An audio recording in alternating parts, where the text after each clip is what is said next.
Hey everybody, it's Becky. I'm back today with a follow-up video to my fall goals video that I made a while back. I'll link it below. But in that video I talked about how that I was going to start the prep work on redecorating and really deep cleaning our bedroom. Mostly it's for the redecoration part of it. We got a king size bed a couple months ago, and right now it's just a mattress on a bed frame. We don't have a headboard, we don't have curtains in here. I took out all the accessories.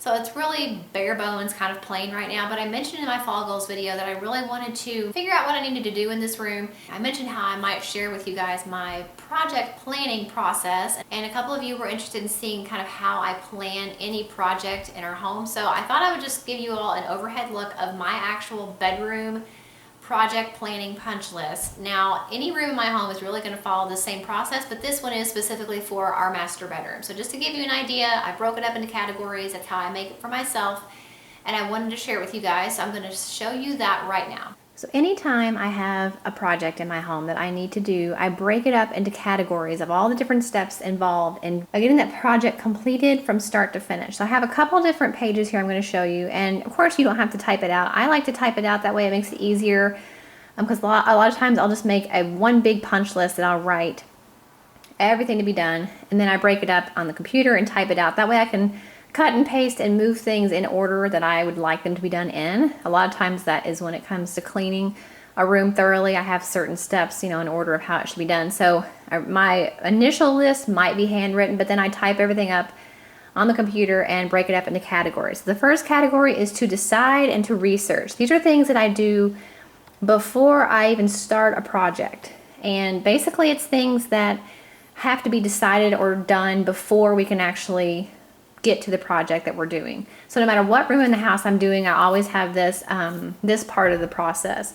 So in the case of our master bedroom, obviously the first thing to do is to decide what I want to do. I know I need to repaint it, but I want to repaint it a different color. I want new bedding, I want new decor, I want new artwork. So the first thing is to look for inspiration on Pinterest and Overstock and Wayfair and places like that, and then choose a paint color.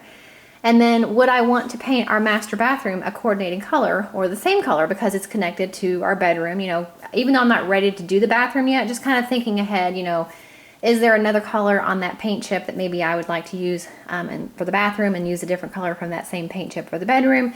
So just kind of thinking ahead for that. Does the ceiling need to be painted? I don't think it does, but I put that on there just to kind of, if it does, then I know I need to get ceiling paint. If not, do I have any more of our existing paint color that we have now? That way, when we are very undoubtedly likely, we're very likely when we paint to sometimes get little spots of wall paint on the ceiling. So do I need to get, do I know what color our existing ceiling paint is? And do I need to get a little touch-up can because I know we're gonna get some wall paint on it? Have my husband look at the mezzanine, which is like our little half wall in our master bedroom, to see if it's strong enough to support weight. I've been thinking about maybe closing that off and using that as extra storage. So that's just something to think about. Can we get cabinet doors built? Or can we have Nathan, who is our carpenter, could he give us a quote?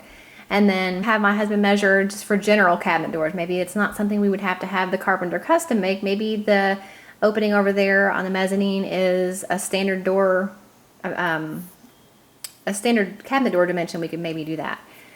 Pick a comforter. Am I going to keep the current wall gallery that I have, or am I going to move it, or am I going to use an IKEA ledge shelf, which I really like? We have one in our landing, we have one in the bathroom, 2 in the bathroom actually. Am I going to use some kind of a ledger shelf instead of hanging them on the wall? And then what artwork am I going to put in the gallery frames? What I have in there now is a lot of it's temporary, so I knew I wasn't going to keep it long term. So what art do I want in there? And start looking around on Etsy and places like that for any prints I might like. And then maybe also getting new family pictures taken that I can put in those also. Do I want to use, I have a metal scroll kind of a thing from, I think it was Pottery Barn, that I used to use in our bedroom. Do I want to use it in there? Do I want to hang it back up and use it in the bedroom when we redo it? Do I want anything hung over the headboard? And am I going to keep I have like a Mickey bench at the bottom of my bed. It's a very subtle Mickey. It's basically just a bench with a cushion that has like baskets, and there's a small Mickey in the wood design. Am I going to keep it, or am I going to disassemble it and pack it away? Those are all things that I need to decide and research before we really even start the process of redoing our bedroom. So going on to the next category of to buy. Now there might be little things here and there that pop up, but for the most part, this should be everything we need to purchase in order to redo our room. So we need new paint for the wall and the trim. We also might need primer since our bedroom is a kind of a bright blue right now. Depending on the color we're going to go with when we repaint, we might need primer.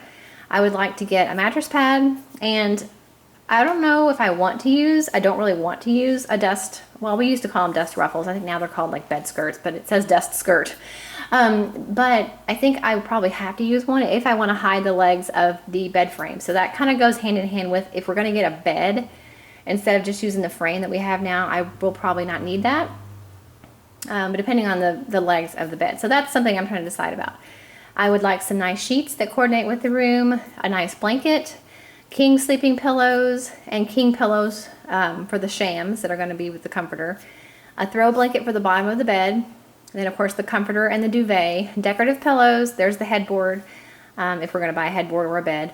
Number 11 is under bed bins for ribbons and bows. I might not need that because I'm thinking about reorganizing a little bit of the bins that are in our TV cabinet and using those for my bows.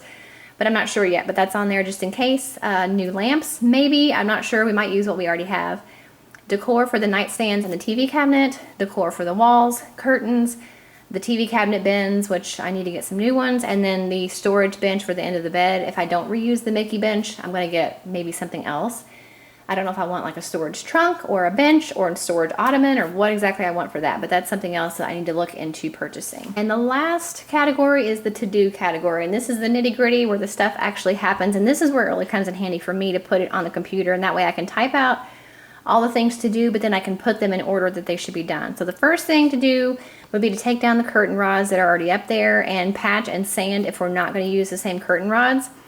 Vacuum the ceiling corner. So this is a lot of the cleaning process too. Cleaning pre-painting and cleaning post-painting. But before you paint, obviously, you'd want to vacuum the ceiling corners. You'd want to vacuum the air vents in the ceiling and walls. For me, I need to clean the mezzanine wall over there. Clean the fan and the globes. Clean the fan and the globes on the fan. Clean the windows and the tracks thoroughly. Thoroughly clean the TV cabinet, nightstands, and under the bed, inside the drawers and all that stuff. And that, as far as organizing the nightstand drawers, can be done before we paint or after. It doesn't really matter, but I probably would like to do it before if I have time. And then also, at some point, I'm going to reorganize under the bed, which a lot of it would be the wrapping paper supplies. Reorganize the nightstand drawers and reorganize the TV cabinet bins. Take down the gallery wall frames, clean, and put those frames in the closet until I decide what I'm doing with them. Move everything out of the room or in the center of the room and cover with tarps. Tape off the baseboards, tape off the ceiling, and actually paint the walls. And then I paint all the trim and the doors. My husband usually paints the walls. Wash and iron the bedding and put it on the bed. Steam the curtains and hang them. Decorate and finalize the decor and hang any shelves and wall art. And then finally, film a tour for YouTube. You know you're a YouTuber when you put that on any home project list that you've made.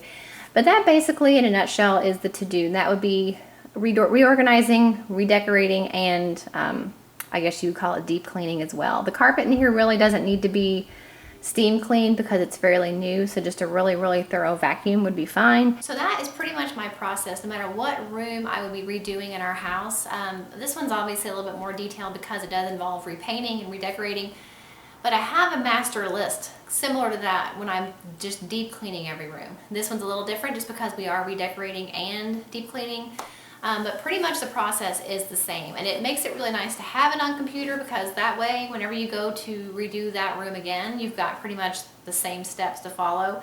So it makes it nice for future projects to really already kind of have a guideline of what you're going to be doing in that room. The only thing that's not on this list that I may have in a different space if I was like reorganizing it is if I wanted something in that space that wasn't already. Like when I redid our living room closet, and I can link the video for that below, but I knew there was things that were not currently in that closet that I wanted to be in that closet, so I had to be thinking a little bit about where I was going to put them, like how was I going to make the room for those things. Did I need to move something else out and replace it with this new thing I wanted in there? I would just make sure that I had room for that, I had the right storage bin that I wanted, and kind of be thinking ahead of time like what I wanted to be in each space. In the case of our bedroom, everything is staying in here that's in here. I might tweak things a little bit and maybe move where I've got my bows to someplace else and my ribbon to someplace else. But for the most part, everything that is in this room is gonna stay in this room. It's just gonna be a matter of like tweaking the systems a little bit and then just sprinkling like really good deep cleaning of it and putting those things back. But that is pretty much my process. You can get an idea of how it's like categorized, which makes it nice. This is the process for really how I plan any project in our home. I hope it was helpful for you guys. Make sure you give this video a thumbs up if you liked it, and don't forget to subscribe, and I'll see you in the next video. Bye.